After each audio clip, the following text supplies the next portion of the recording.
Hey guys, welcome back to another episode of the Wikiclick podcast. As always, this is Kyle Halcamp. Last time we talked a little bit about, I believe we centered mostly around religious themes. Today we're going to go back and delve into the secular. If you notice, I've got a little bit of a blotchy face right now, and I've had a couple of episodes where the face blotch was apparent. And the reason behind that is because I'm in Florida, and currently the part of Florida I'm in is suffering from one of the worst outbreaks of red tide in decades. What is red tide? Let's find out.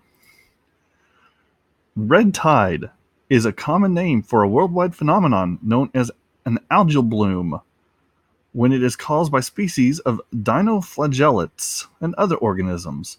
And of course, as everyone knows, a dinoflagellate are a large group of flagellate eukaryotes that consists of the phylum Dinoflagellata. And most of those are marine plankton. Flagellum are those little tails that you see sometimes microbes have that kind of swim through the water. Let's go down. We've got several types of algae here that give the scientific name. Let's look up the harmful toxins produced by the red tide. Fun. Red tide occurs naturally off coasts all over the world. Not all red tides have toxins that are harmful. Where red tides occur, dead fish wash up on shore for up to 2 weeks after a red tide has been through the area. And I can confirm for a fact that we've had plenty of dead animals. Not just fish, but we've even had dead sea turtles, dead manatees, a dead whale shark washed up on the beach north of us. And I think they said it was like 28 feet long or something. It's ridiculous. Clams, mollusks, and oysters tend not to be susceptible to the toxin and actually store it in their fatty tissues. Shellfish consume the organisms responsible for red tide and concentrate saxitoxin produced from these organisms in their tissues. Saxitoxin blocks sodium channels, and ingestion can cause paralysis within 30 minutes.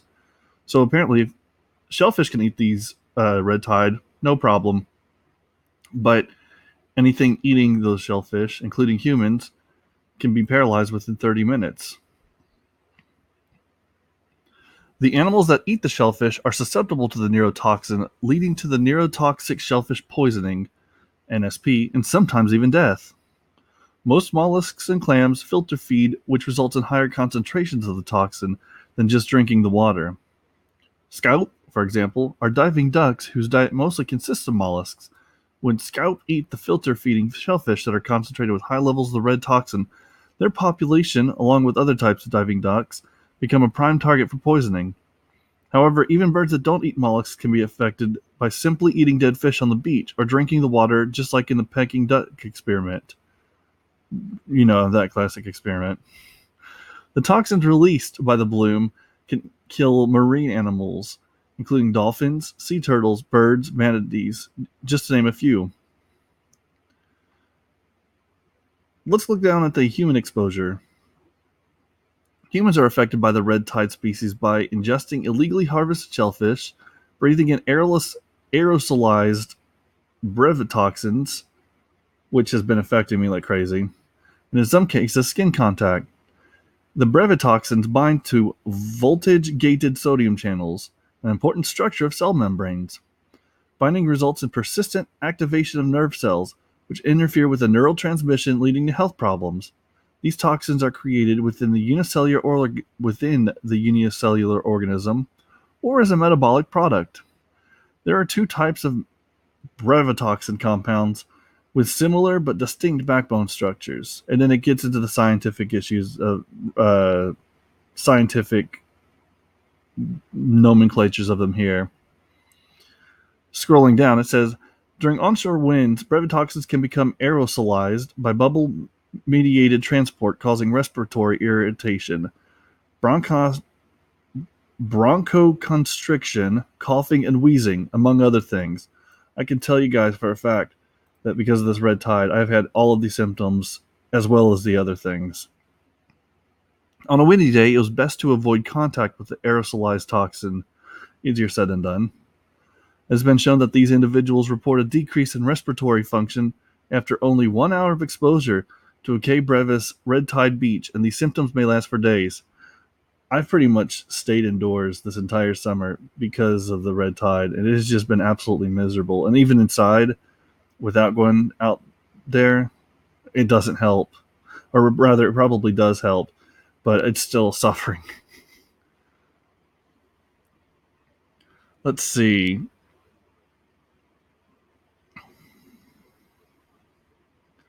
Scrolling down, factors that may contribute to a bloom. Red tides contain dense concentrations of organisms and appear as discolored water, often reddish-brown in color. It is a natural phenomenon, but the exact cause or combination of factors that result in a red tide outbreak are not necessarily known. However, it has been said that three key factors play an important role in a bloom. These factors are salinity, temperature, and wind. Red tide causes economic harm, and for this reason, red tide outbreaks are carefully monitored. For example, the Florida Fish and Wildlife Conservation Commission provides an up-to-date status report on the red tide in Florida. The Texas Parks and Wildlife Department also provides a status report. Scroll down. Red tide algal blooms tend to be more abundant during the summer months because of the warm temperatures. The occurrence of red tides in some locations appear to be entirely natural, while in others they appear to be a result of increased nutrient pollution from human activities.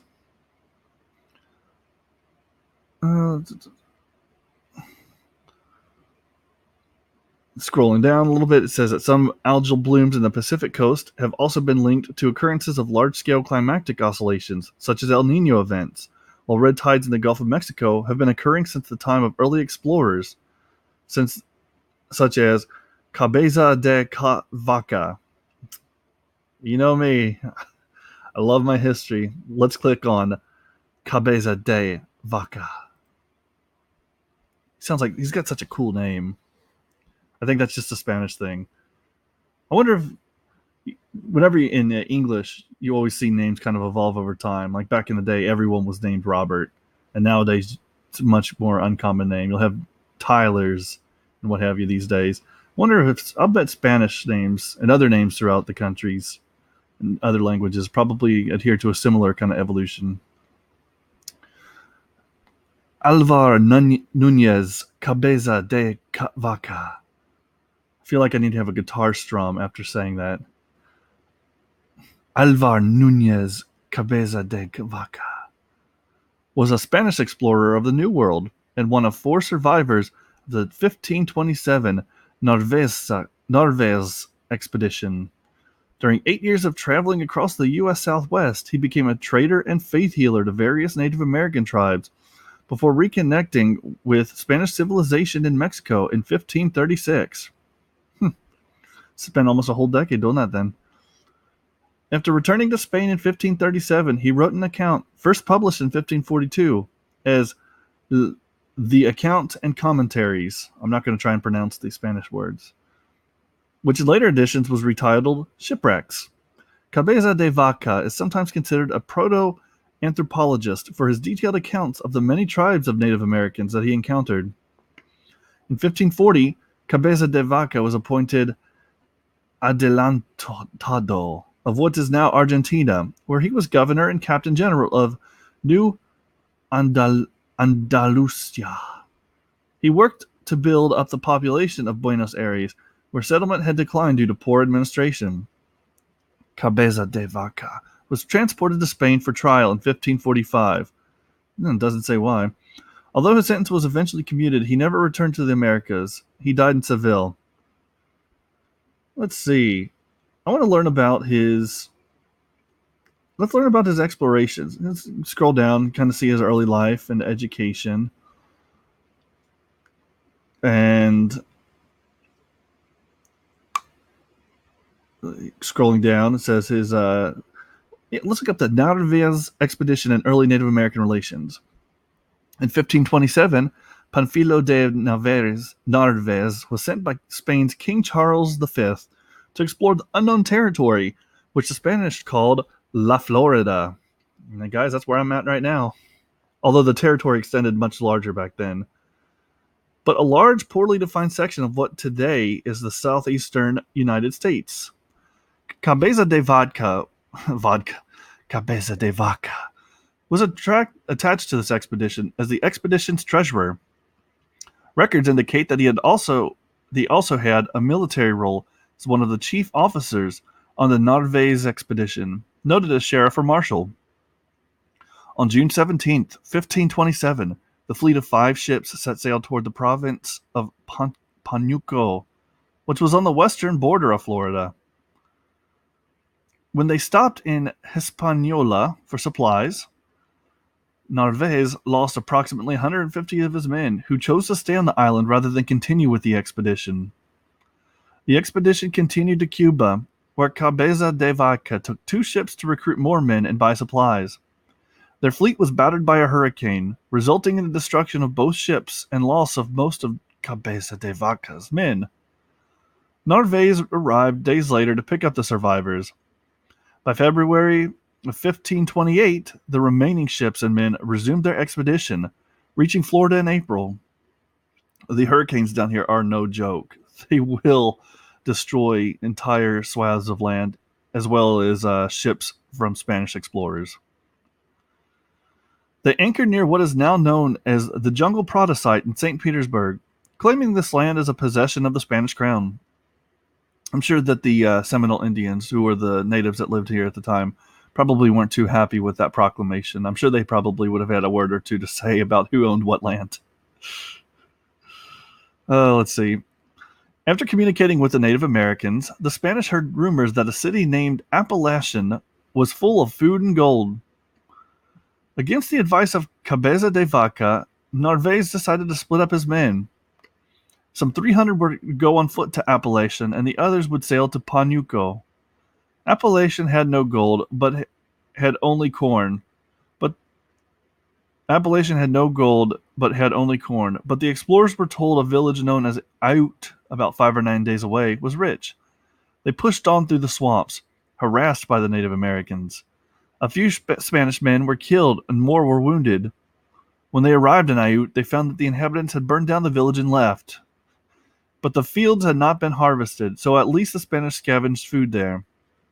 After several months of fighting native inhabitants throughout the wilderness and swamp, the party decided to abandon the interior and try to reach Panuco. Slaughtering and eating the remaining horses, they gathered the stirrups, spurs, horseshoes, and other metal items. They fashioned a bellows from a deer hide to make a fire hot enough to forge tools and nails. They used these in making 5 primitive boats to use to get to Mexico. Cabeza de Vaca commanded one of these vessels, each of which held 50 men. Depleted of food and water, the men followed the coast westward. But when they reached the mouth of the Mississippi River, the powerful current swept them out into the Gulf, where the 5 rafts were separated by a hurricane. Some lives were lost forever, including that of Narvaez. 2 crafts with about 40 survivors each, including Cabeza de Vaca, wrecked on or near Galveston Island, now part of Texas. Out of the 80 or so survivors, only 15 lived past that winter. The explorers called the island Malhado, which in Spanish means ill fate, or the Island of Doom. They tried to repair the rafts, using what remained of their own clothes as oakum to plug holes, but they lost the rafts to a large wave. As the number of survivors dwindled rapidly, they were enslaved for a few years by various American Indian tribes of the upper Gulf Coast. So it sounds like the Native Americans actually had slaves too, which is fascinating. You never learn about that. Because Cabeza de Vaca survived and prospered from time to time, some scholars argue that he was not enslaved, but using a figure of speech. He and other noblemen were accustomed to better living. Okay, so perhaps he was exaggerating his experiences. I'm not saying that the Narvaez expedition did not happen, but perhaps he embellished some of the details of his capture when working underneath the natives. That would kind of make sense.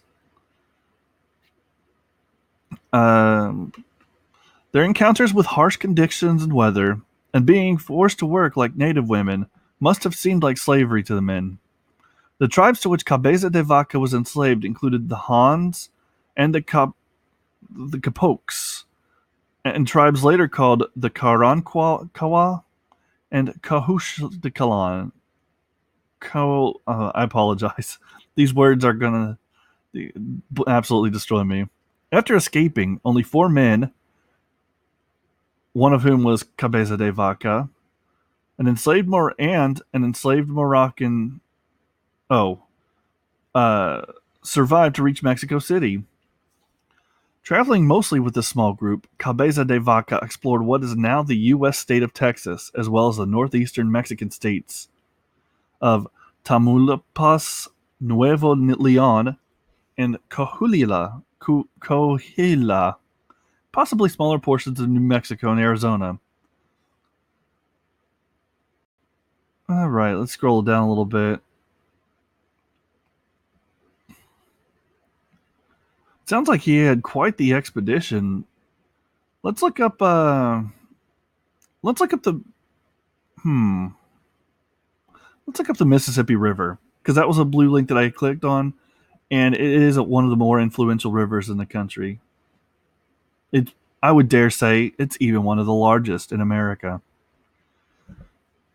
The Mississippi River is the chief river of the second largest drainage system on the North American continent, second only to the Hudson Bay drainage system. That's interesting. I did not know that it was only second, but it does make sense. The Hudson Bay drainage system would encompass a much larger region.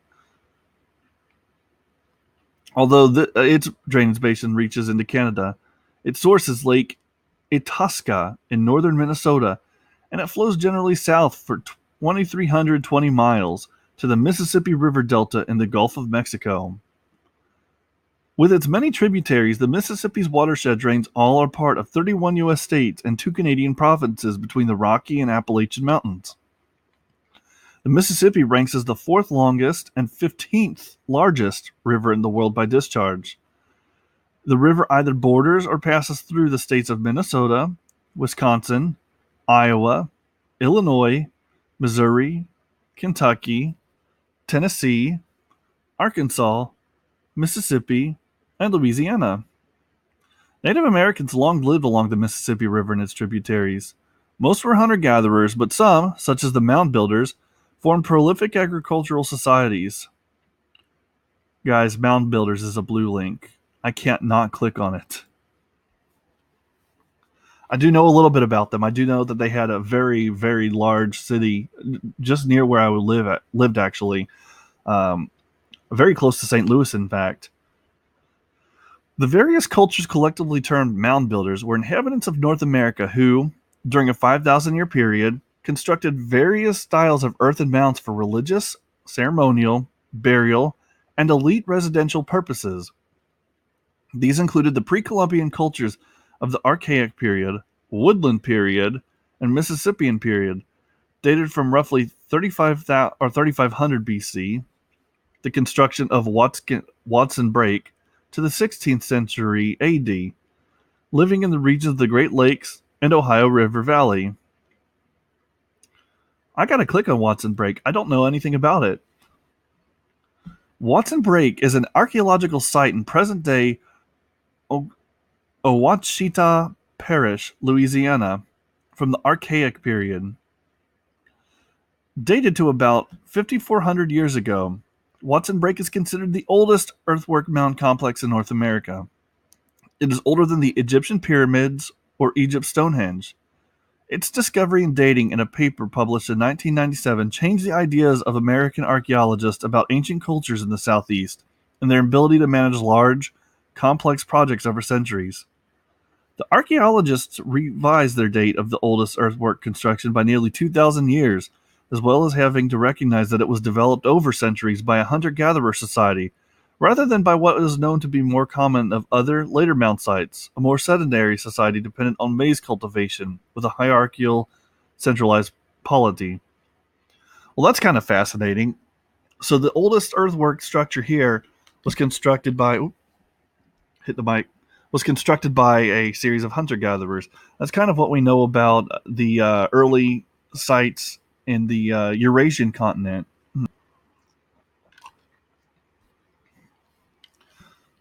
Like you have Göbekli Tepe, which I think is in Turkey, and I believe that it is, I think, close to 10,000 years old.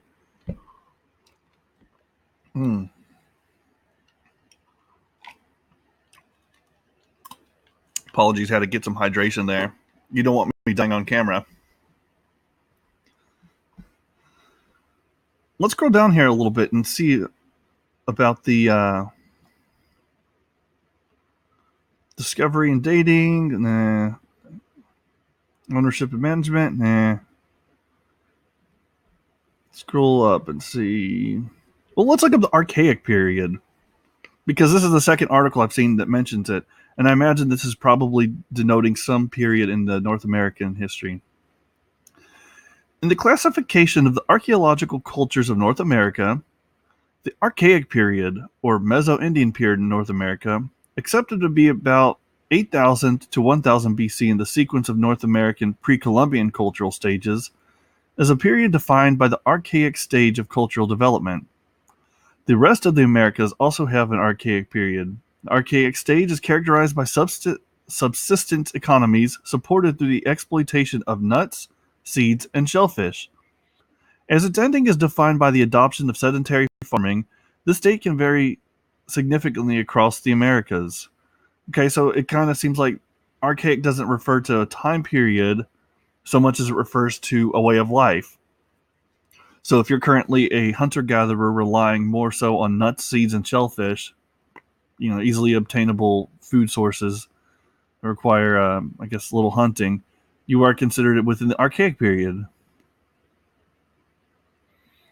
This classification system, in the organization of the system, the Archaic period followed the Lithic stage and is superseded by the Formative stage.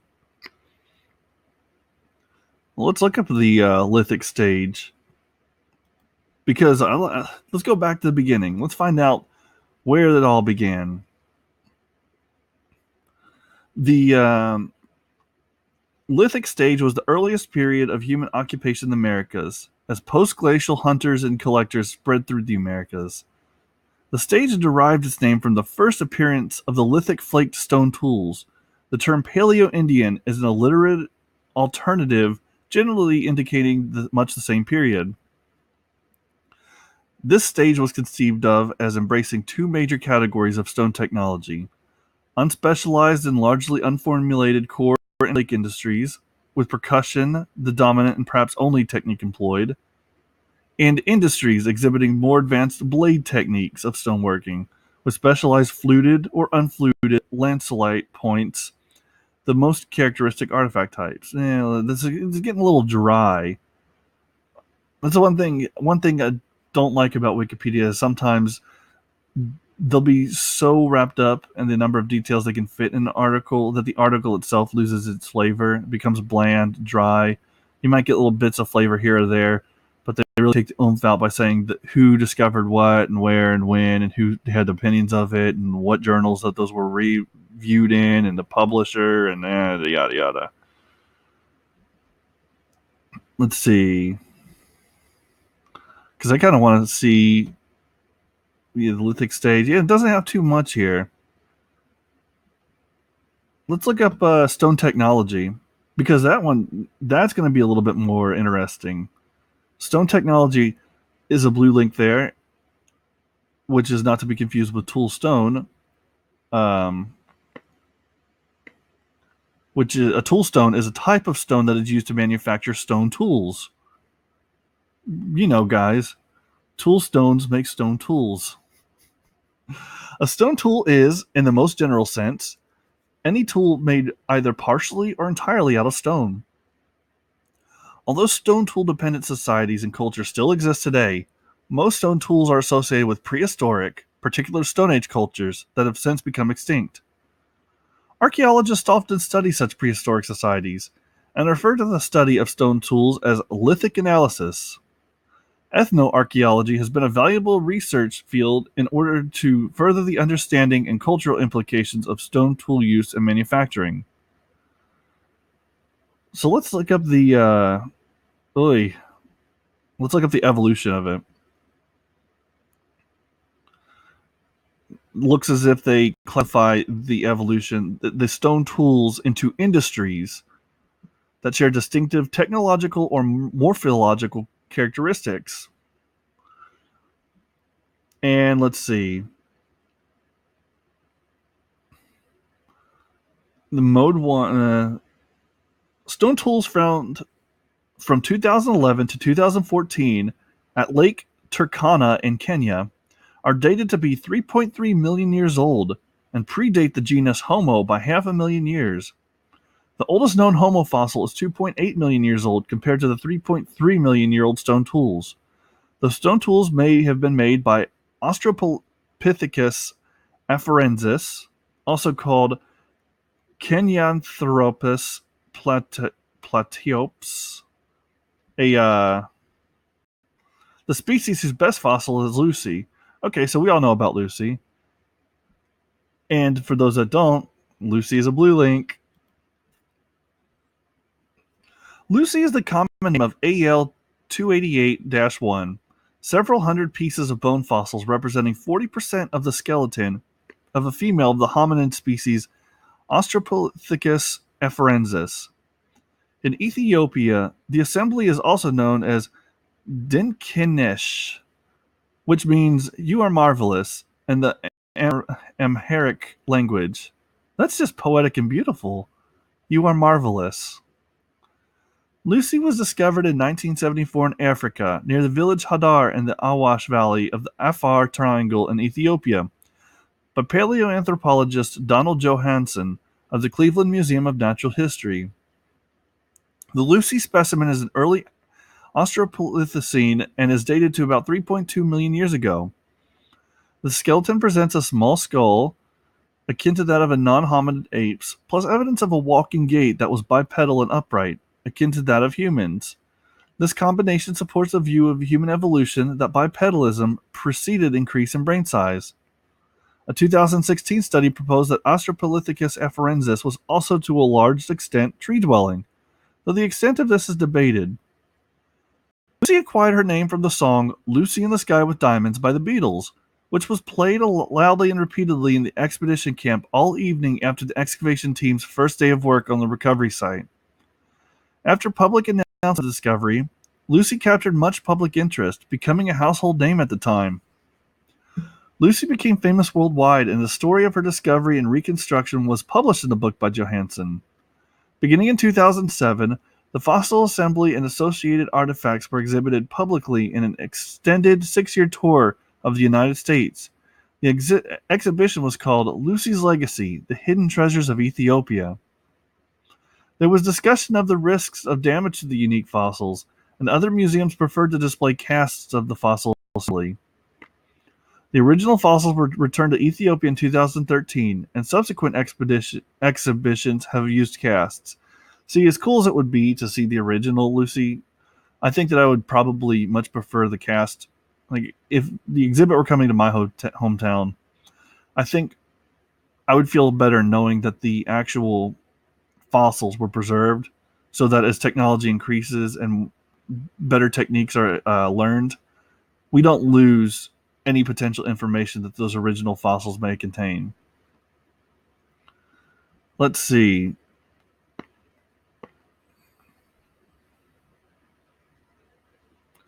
Talking about the discovery of her.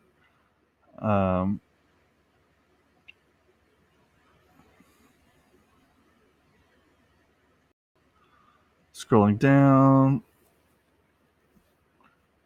Looking at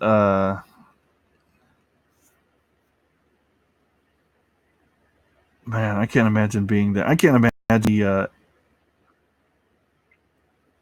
imagine. First of all, it must have been hugely exciting to be the ones that realized that you found something huge. But imagine being in Lucy's world. This was a time period predating our genus, and I guess you could call them dominant species, though even that name is kind of nowadays dominant species. We know who we're talking about, humans. But back then, there was really very little delineation between the most intelligent species and the ones that were fairly normal.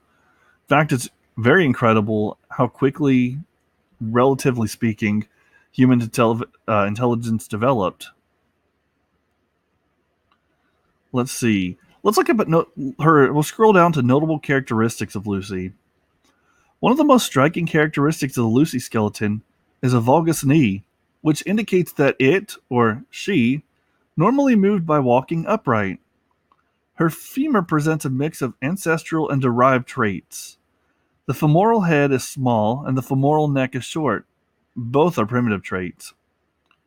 The greater trochanter, however, is clearly a derived trait, being short and human-like, even though, unlike in humans, it is situated higher than the femoral head. The length ratio of her humerus to femur is 84.6%, which compares to 70.8% for modern humans and 97.8% for common chimpanzees, indicating either the arms of an A. afarensis, Australopithecus afarensis, were beginning to shorten, the legs were beginning to lengthen, or both were occurring simultaneously. Lucy also had a lumbar curve, another indicator of habitual bipedalism.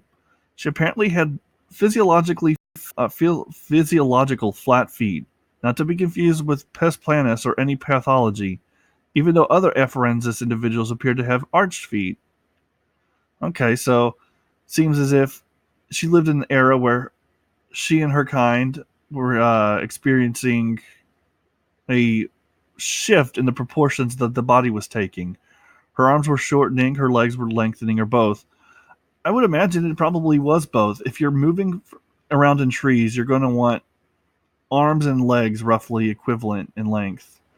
If you're moving into the grasslands and prairie and you're becoming a more bipedal organism, you're probably going to need your arms a lot less in terms of locomotion and rely more on your feet. Pelvic girdle. Johansen recovered Lucy's left innominate bone and sacrum. Though the sacrum was remarkably well preserved, the innominate was distorted, leading to different reconstructions. The first reconstruction had little iliac flare and virtually no anterior warp, creating an ilium that greatly resembled that of an ape. However, this reconstruction proved to be faulty, as the superior pubic rami would not have been able to connect were the right ilium identical to the left. A later reconstruction by Tom White showed a broad iliac flare, so her pubic arch was over 90 degrees and derived, that is, similar to modern human females. Cranial specimen. The cranial evidence recovered from Lucy is far less derived than her postcranium. Her neurocranium is small and primitive, while she possesses more spatulate canines than apes. Rib cage and plant-based diet. Australopithecus afarensis seems to have had the same conical rib cage found in today's great apes, like the chimpanzee and gorilla, which allows room for a large stomach below and indicates the longer intestine need for digesting voluminous plant matter. Fully 60% of the blood supply of great apes is used in the digestion process, greatly impeding the development of brain function. Now that I didn't know, and that's very fascinating. So it seems like as we moved toward meat, more blood was available to fuel our brain development. That's absolutely fascinating. The heavier musculature of the jaws, those muscles operating the intensive masticatory process for chewing plant material, similarly would also limit development. Here of the skull. During evolution of the human lineage, these muscles seem to have weakened with the loss of the myosin gene, a 2 base pair deletion that occurred about 2.4 million years ago. Lucy's cause of death cannot be determined. And this is age at death. The specimen does not show the signs of post-mortem bone damage characteristic of animals killed by predators and then scavenged. The only visible damage is a single carnivore tooth mark on the top of her left pubic bone, believed to have occurred at or around the time of death, but which is not necessarily related to her death. Her third molars were erupted and slightly worn, and, therefore, it was concluded she was fully matured with a completed skeletal development. There are indications of degenerative disease to her vertebrae that do not necessarily indicate old age. It is believed that she was a mature but young adult when she died, about 12 years old. In 2016, researchers at the effects that Lucy died after falling from a tall tree, though Donald Johansson and Tim White disagreed with that suggestion. I'm looking at a picture of a reconstruction of the Australopithecus afarensis here. Imagine a man with a big toe that's kind of somewhat out from the rest of the toes, more so, completely covered in black hair, and almost a gorilla-like face. It kind of looks like a those 1950s cheap horror movie, black and white, Attack of the Man from the Trees. He looks like one of those kinds of monsters, but it's fascinating trying to imagine what our ancestors, millions and millions of years ago, just countless generations before, like, what went through their minds? Did they have identity? Did they have the concept of identity? Did they have individual names? That's just fascinating. Let's see. Here's a C also. Ooh, a more complete skeleton of early hominid species, Artie. I'm there. We're going all the way back, baby, all the way back. Artie is the designation of the fossilized skeletal remains of an Ardipithecus ramidus, believed to be an early human-like female anthropoid, 4.4 million years old. It is the most complete early hominid specimen, with most of the skull, teeth, pelvis, hands, and feet more complete than the previously known specimen called Lucy. In all, 125 pieces of fossilized bone were found. Where would I never heard about this. The Artie skeleton was discovered at Aramis in the arid badlands near the Awash River in Ethiopia. So it sounds like Ethiopia, especially the Awash region, was mankind's home for the longest time. This one, 4.4 million. Lucy's what, 3.3? And who knows how long it took through evolution and what have you. So perhaps millions of years, this Awash region was for us. That was our home. Discovered by a college student, Johannes Halisle, when he uncovered a partial piece of a hand bone. So 1994. Let's see. Artie weighed about 110 pounds and could be up to 3 feet 11 inches tall. Although she is a biped, Artie had both opposable big toes and thumbs in order to climb trees. So it sounds like a little bit less human than our dear Lucy. It is speculated that her bipedality impeded movement, but enabled her to bear more offspring.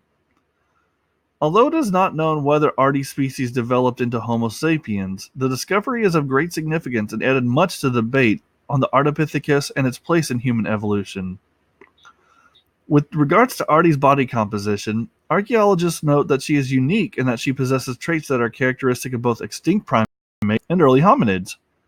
It is still a point of debate whether Artie was capable of bipedal movement. Artie's divergent big toes are not characteristic of a biped.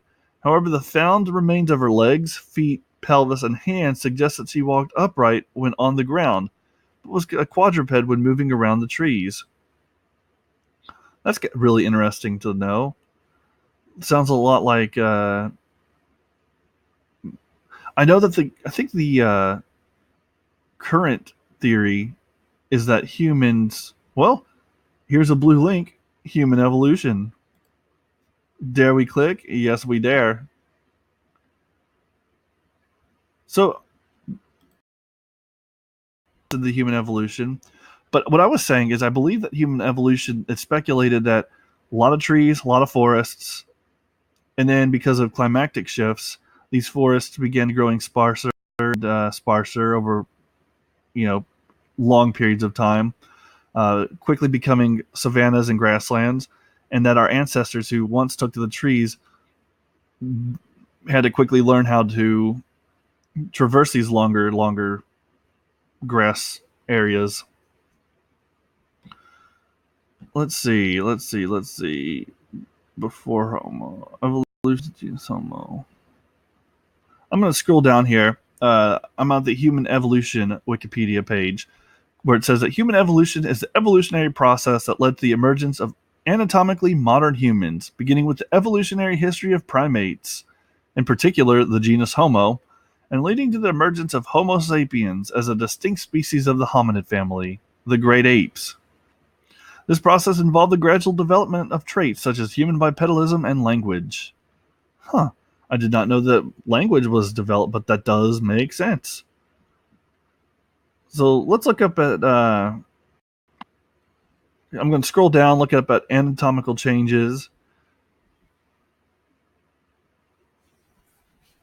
And it's got various skeletal remains of, or pictures, diagrams of the gibbon, the human, the chimpanzee, bipedalism. Let's look up. Here's the theories about bipedalism. There are several theories to the adaptation value of bipedalism. It is possible that bipedalism was favored because it freed the hands for reaching and carrying food, and saved energy during locomotion, enabled long-distance running and hunting, provided an enhanced field of vision, and helped avoid hypothermia by reducing the surface area exposed to direct sun. Features all advantageous for thriving in the new savanna and woodland environment created as a result of the East African Rift uplift versus the previous closed forest habitat. So it does seem like because of the East African Rift Valley uplift caused a climatic shift in the region, the forests quickly gave way to savanna regions. The hypothermia one is interesting. I'd never heard of that theory, but it does make sense. A new study provides support for the hypothesis that walking on two legs evolved because it used less energy than quadrupedal knuckle walking. However, recent studies suggest that bipedality, without the ability to use fire, would not have allowed global dispersal. This change in gait saw a lengthening of the legs proportionally when compared to the length of the arms, which were shortened through the removal of the need for brachiation, which I believe is probably from branch to branch. Brachiation or arm swinging is a form of arboreal locomotion. Another change is the shape of the big toe. Recent studies suggest that Australopithecus still lived part of the time in trees as a result of maintaining a grasping big toe. This was progressively lost in habilines. Anatomically, the evolution of bipedalism has been accompanied by a large number of skeletal changes, not just to the legs and pelvis, but also to the vertebral column, feet, ankles, and skull.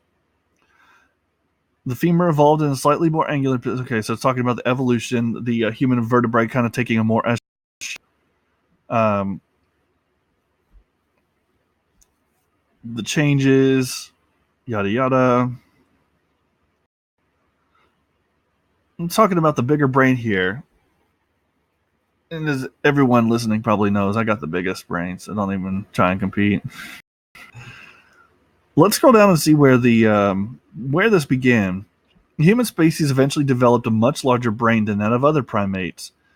Typically, 1,330 cube centimeters in modern humans, which is nearly 3 times the size of a chimpanzee or gorilla brain. After a period of stasis with Australopithecus anamensis and Ardipithecus species, which had smaller brains as a result of their bipedal locomotion, the pattern of encephalization started with Homo habilis, whose 600 cubic centimeter brain was slightly larger than that of chimpanzees. This evolution continued in Homo erectus, who had 800 to 1100 cubic centimeters, and reached a maximum of Neanderthals, with 1200 to 1900 cubic centimeters, larger even than modern Homo sapiens.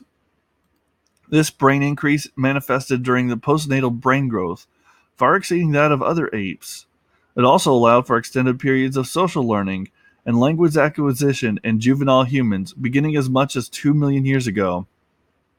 Furthermore, the changes in the structure of the human brains may be even more significant than the increase in size.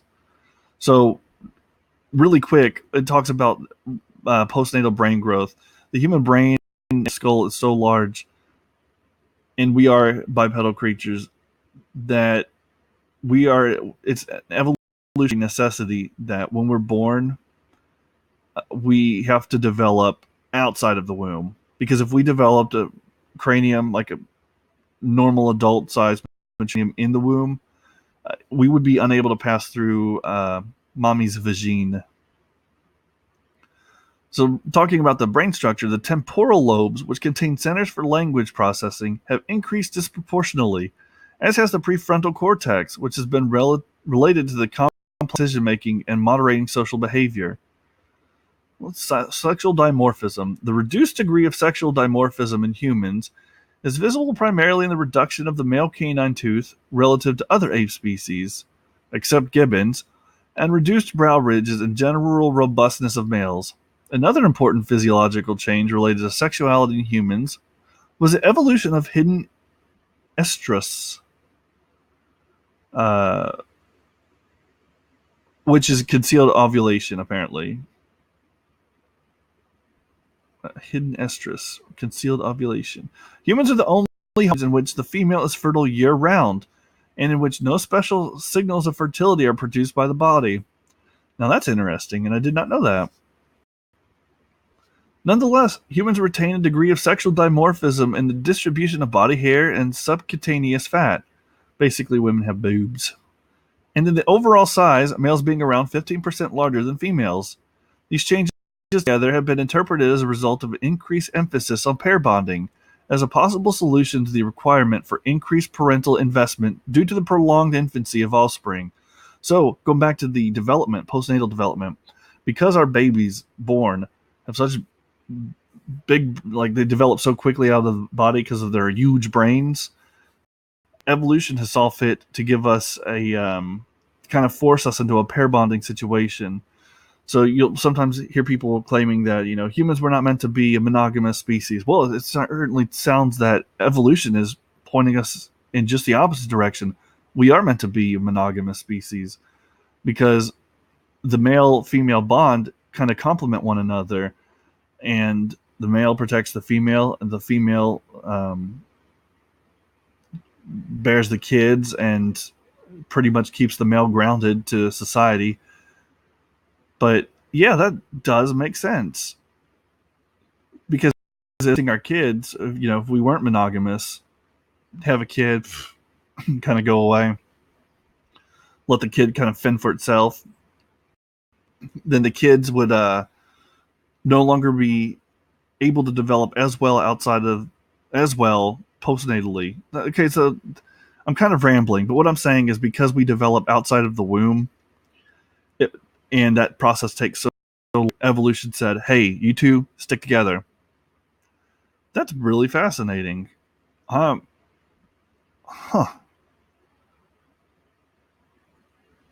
I'm going to click, there's a blue link here, and there's a hominin timeline. I'm going to click on the earliest fire use.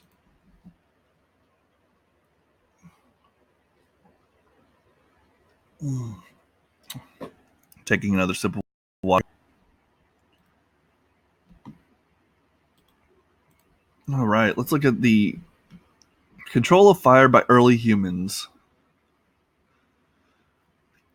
Most of the evidence, and this is the Wikipedia article, takes me to control of fire by early humans, which was a turning point in the cultural aspect of human evolution. Fire provided a source of warmth, protection, improvement on hunting, and a method for cooking food. These cultural advancements allowed for human geographic dispersal, cultural innovations, and changes to diet and behavior. Additionally, creating fire allowed for the expansion of activity to proceed in the dark and cold hours of the evening. And it would make sense that having fire would allow people to tame the previously untamed lands of the far north, Europe, ones that experience a greater winter. Because it does sound like our ancestors lived in Africa for millions of years, which experience winters that are that incredibly harsh. But once you get to Europe, you're going to need something to fight against that cold. So let's look at the claims for the earliest definitive evidence of control of fire. Range from 1.7 to just zero point 0.2 million years ago. Evidence for the controlled use of fire by Homo erectus, beginning some 600,000 years ago, has wide scholarly. Flint blades burned in fires roughly 300,000 years ago were found near fossils of early, but not entirely modern, Homo sapiens in Morocco. Evidence of widespread control of fire by anatomically modern humans dates to approximately 125,000 years ago. So let's look up the control of fire earliest, the lower Paleolithic evidence. Most of the evidence of controlled use of fire during the lower Paleolithic is uncertain and has limited scholarly support. The inconclusiveness of some of the evidence lies behind the fact that there exist other explanations, such as not natural processes, that could explain the findings. So it sounds like they dug up sites, found evidence of fire, but maybe there were reasons. Maybe lightning struck the area and caused a forest fire. Recent findings support that the earliest known controlled use of fire took place in Wonderwerk Cave, South Africa, roughly 1 million years ago. Over time, early humans figured out how to create fire. Archaeological evidence suggests that this happened between 700,000 years ago and 120,000. So looking at Africa, findings from Wonderwerk Cave site in Northern Cape Province in South Africa provide the earliest evidence for controlled use of fire. Intact sediments were analyzed using micromorphological analysis and Fourier transformation infrared microspectroscopy, and yielded evidence in the form of burned bones and ashed plant remains that burning took place at the site 1 million years ago. That's fascinating that we have that technology. East African sites, such as Chesawanja near Lake Baringo, Kubifura, and Olorgesailie in Kenya, shows some possible evidence that fire was controlled by early humans. In Chesawanja, archaeologists found red clay clasts dated to 1.4 million years ago. These clasts must have been heated to 400 degrees, 750 Fahrenheit, to harden. However, tree stumps burned in bush fires in East Africa produced clasts which, when broken by erosion, are like those described in Chesawanja. Controlled use of fire at Chesawanja is unproven. Okay, so it sounds like they found clasts that would point to fire use, but these occur naturally, so it's still up in the air.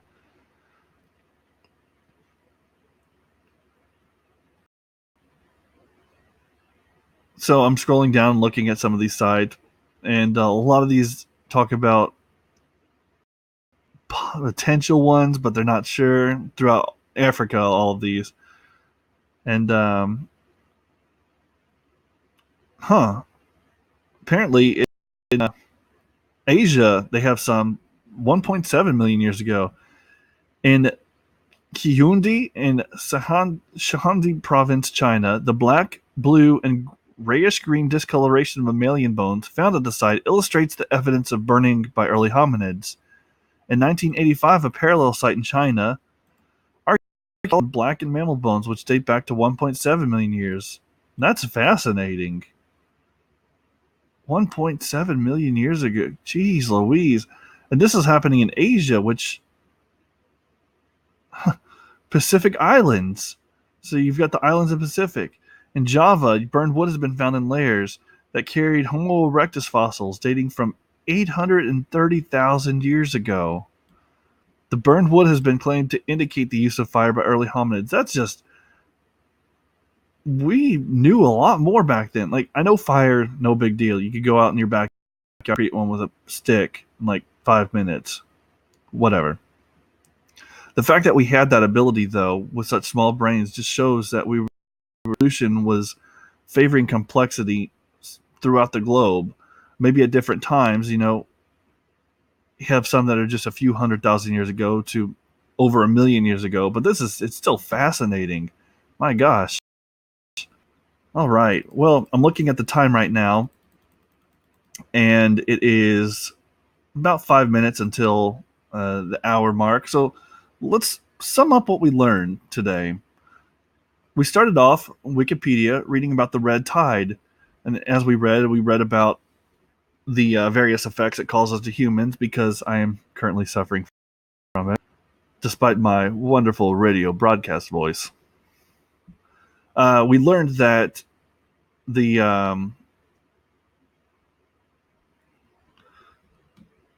red tide has been occurring for as long as there are climactic reasons, but it's been happening as long as anyone can remember, going back to even the time of Cabeza de Vaca, who was an explorer who was with a Spanish expedition to explore, sounded like the Gulf of Mexico, La Florida region for Charles V.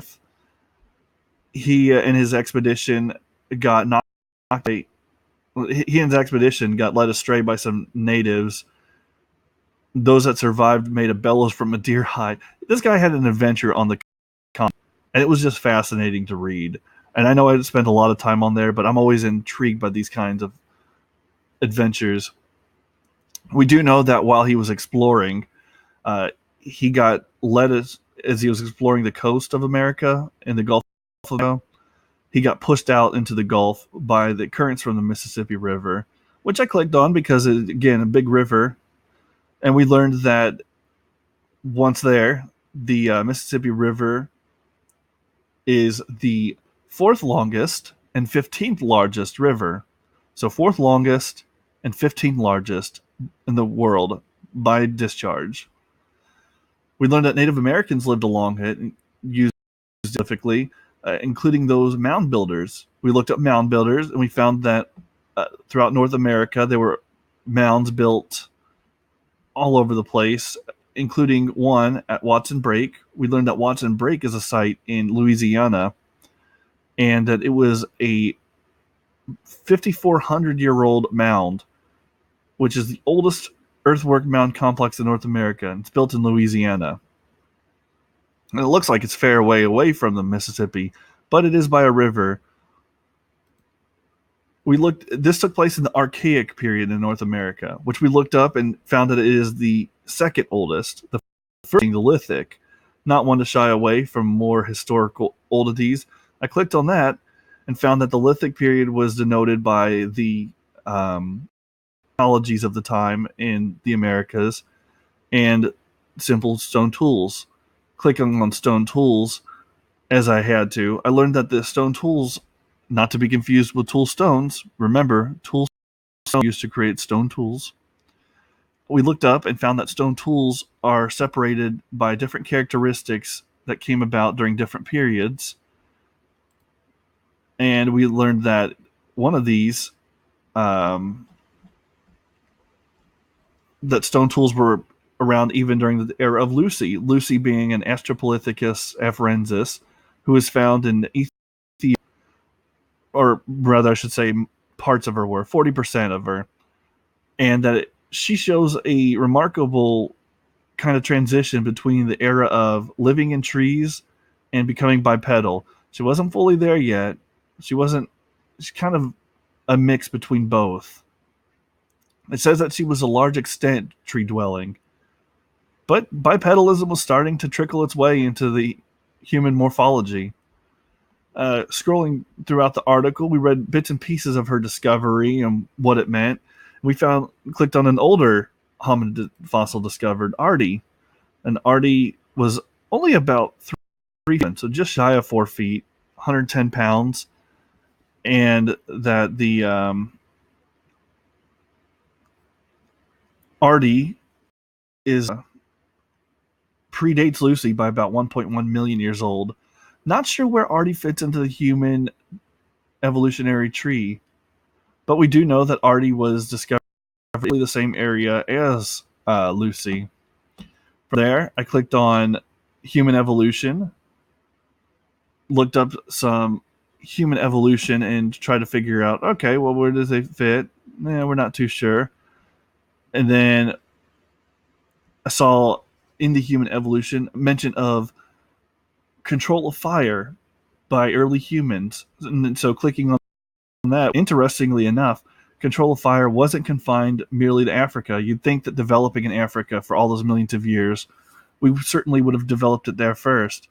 And yet it seems like large portions of the world, including Africa, Asia, and the Pacific Islands all had humanoid beings living on them, and all of them cultivating fire hundreds of thousands of years ago, which was fascinating. I would never have expected. So, today's episode, we went from red tide to control of fire by early humans. Another one ending on history. Guys, one of these special where I don't click on any historical ones. But you can tell that's what gets me passionate and just gets me excited. As always, guys, thank you so much for watching and listening. And I was time.